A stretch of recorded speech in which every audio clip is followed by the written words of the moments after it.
I'm Alex Radcliffe from Board Game Co. And I'm Ricky. And I don't know. I figured you wouldn't. So usually Ricky goes ahead and starts this part by being, and today we are reviewing Pack the Essentials. But we've never actually done a roundup review together. I've done a lot of these on the channel. You may have seen my 6 small box game series, my 5 first impressions. I will regularly throw together a bunch of games into a single video where we give you quick thoughts on those games in one single take. But Ricky has not been. And so Ricky, the good news is you can embrace the chaos. It's a little less structured, it's a little more fun. Pick a game you want to talk about first. This one. Okay, we are talking about Imposter Syndrome first. Timestamps to everything down below in case you want to jump to a specific section.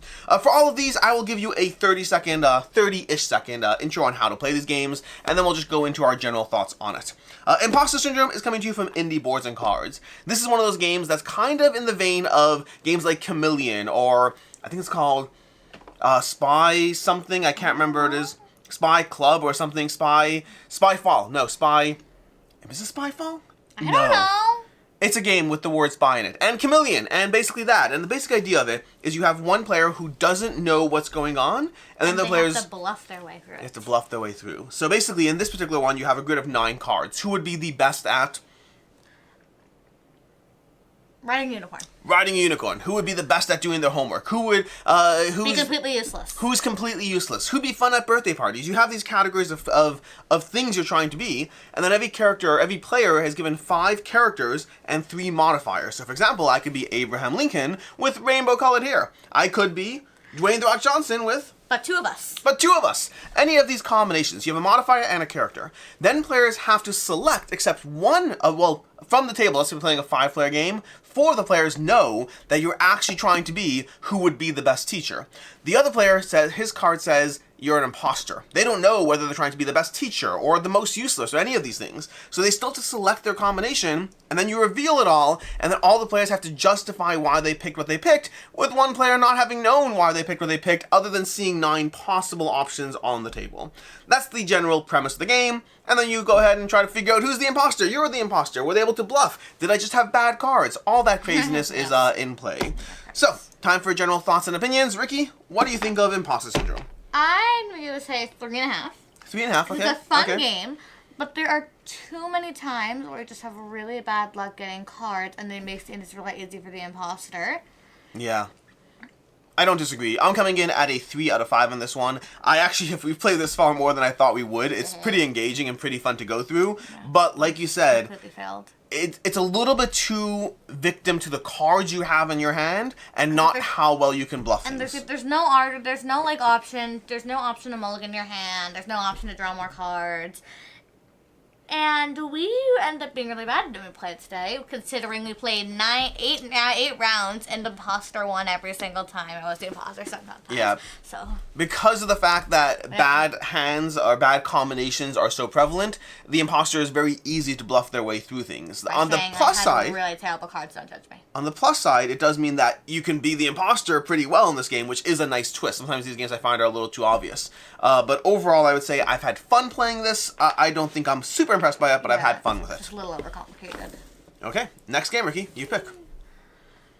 I'm gonna do this one. Great, cool. Captain's Peak Treasure Ahoy. This does get to saving the best for last. This does get a bit of an asterisk on it because this is a legacy game that we did not finish. So please take our thoughts please take that lack of finishing it into account as we go through our general thoughts on this. But the general premise is this is a movement, it's a kind of logic puzzle of moving things around, trying to be able to get things to the right places. You're trying to match these sailors up to their oars, but the problem is things are in the way. So one at a time you take a turn. Yeah, you're one at a time trying to take a turn, moving sailors out of the way so that you can get them to their proper way. If you ever played those little puzzles where you're rearranging stuff and trying to move them around on a grid, it's like that kind of thing. Like the little grid of pictures and everything's out of order and like But yes, it's that children's game. But with a legacy, and with the element of, getting stickers that you unlock things depending on how well you did. That's the general premise, and then as you go through the missions, you unlock more and more through it. The fact that we haven't finished this should tell you some of our thoughts on it, but Ricky, what are you coming in on? 2. 2. Yeah, I'm coming in at a 2 out of 5 as well. I think that... And again, it's hard to grade it because the legacy might make it a better experience. I don't know for sure, like as far as you unlock things. I will say that the problem is the sticker unlocking mechanism felt way too not rewarding. Like half the stuff you're unlocking is like, Here's stickers that you've made progress on, but you're not actually doing anything with them. You're literally just... Stickers are fun. They're just for fun. They're stickers you unlock for fun. But, yeah, we've had this game for over a month, and none of us has played again. Yeah, it's not... I kind of forgot it existed. It hasn't been super engaging. I walked in wanting to like it and just not feeling overall engaged by the puzzle. Again, caveat, it might get much better, but for our first few plays, it just wasn't rewarding enough. And again, it's supposed to be a satisfying, challenging puzzle for 6-year-olds. Yeah, yeah. Which one next, Wiki? Let's do Flip 7. Flip 7, the small box game. This, I should note, is the promo version, so if you have a chance to buy this, you'll see a different box or container for it. There's actually 2 containers out in the wild. This is neither of those. This is literally the little promo edition. So shiny. But the general premise of Flip 7 is you are flipping cards. You're pushing your luck in this game. The whole idea is you're pushing your luck. You're trying to get to 200 points, and in order to do that, you flip a card, and maybe it's a 7. Then you come around, you flip another card, maybe it's a 10. The problem is, the more you flip cards, the more you have a chance of getting a number you already got. It's like that game. I don't remember what it's called. It has to do with like fish. There's like mermaids and stuff, and it's like Capt'n. What's his name? Capt'n Cutlass, Dude, like, Dead Man's Draw. I don't know. It's like a little square ball, a little square metal box. And Yes. there's 7 cards with mermaids and stuff, and mermaids you're allowed to get twice if you have Yep. XYZ. Oh my gosh, we should play that again. Do I still have it?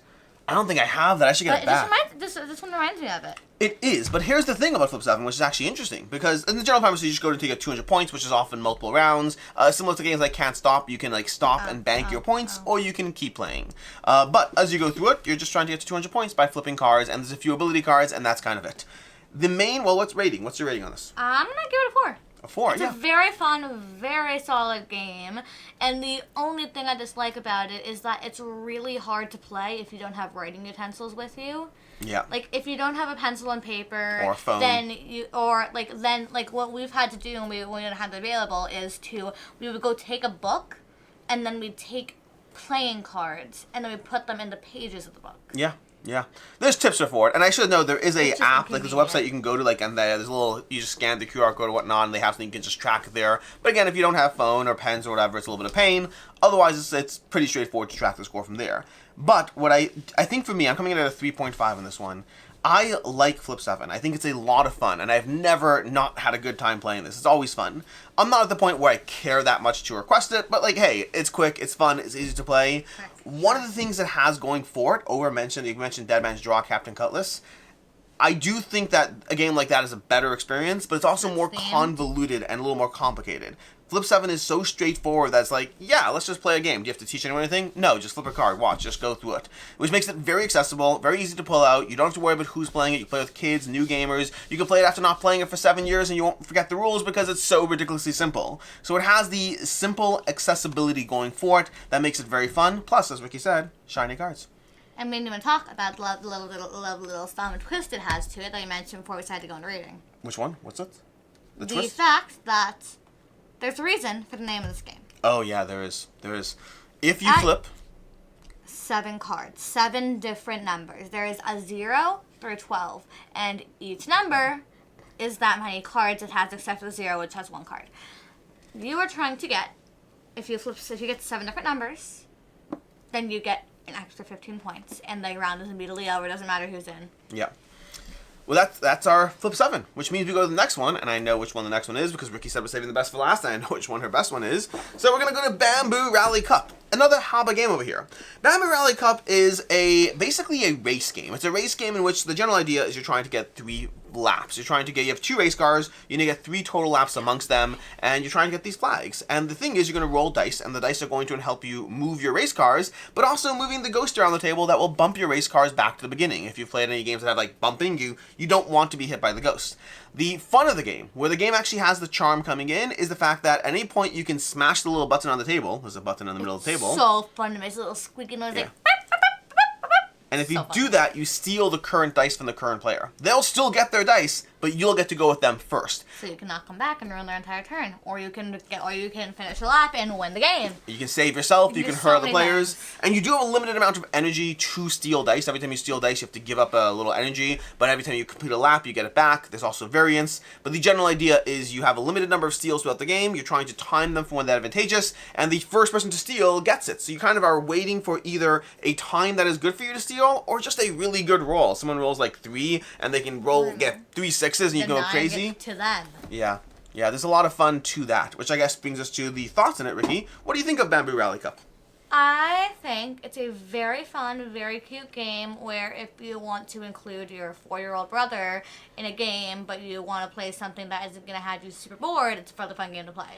Yeah. Like, I wouldn't pull this out to play with my friends, but if I was playing with my friends and a bunch of kids who are like 5 years younger than me, then I would totally pull this out because it's not boring for me and it's super easy and engaging for little kids as long as you let them know that no, you cannot hit the button anymore, and that means you have to move the ghost, and you are supposed to move your own pieces.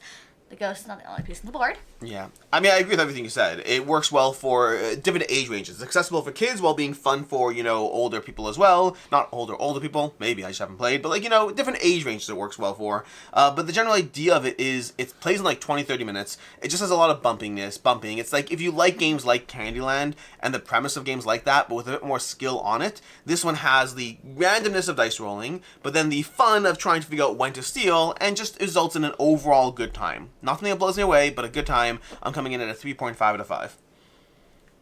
Yes. Rating-wise? Same. Cool. Which brings us to our last one. Our last one is going to be Pack the Essentials. Pack the Essentials is the one Ricky actually wants to do a full dedicated review on this one herself. It's on review. It's perfect. You said what? I said it deserves its own review. Yes. Pack the Essentials coming to you from Wacky Wizard Games. This is a polyomino game of packing the essentials, which means, first of all, your hairdryer, but also your cats. You need your cats in the game. You need them. The general idea is you're going to be drafting polyomino tiles and then figuring out how to place them into your grid, but one of the things that's very relevant is turn order. You're placing for turn order because the extras you get, the later you're willing to go in turn order, the more extras you can get out of the experience as you try to figure out how to get as many things as possible going on, including flipping things to their cat side to be able to get as many points as possible. Meow. Meow, meow, meow. Basically, across the rounds of play, I can't remember exactly how many, I think it might have been 12 rounds of play if I'm not mistaken, but I can't remember offhand, but you are basically putting these various polyominoes into your suitcase, trying to fulfill a variety of scoring objectives. I will say this is one of those games that has variable scoring objectives, so you have different things you're going for, which keeps the gameplay variable each time you dive into it. There's a bunch of different colored tiles, having same colors next to each other as points, having cats as points, having pom-poms next to cats as points. Pom-poms are fun. Different things you're trying to do. There's the basic scoring and then the variable scoring, and all that will keep you invested in the experience, but it's ultimately polyomino tiles placed into suitcases because you are trying to pack the essentials. Ricky, what do you think of this game? 4.5. 4. Whoa, that was quick. So whoa, fun. And that's high. The only reason I haven't constantly played it again because I don't want to play it as a 2-player game. Yeah, it is better at higher player count because of the drafting. And they would not play it well. Yeah. It's good. I do like Packed Essentials. I do find that it's tricky here because there's so many polynomial games out there. The question is, what does a game do to stand out? And so I don't think Packed Essentials does anything amazing as far as the polyomino part. The part where it feels different to me from other ones I've played is there is a bit of a timing of turn order and trying to figure out what it is you're trying to get done in the game from all the stuff you're trying to do.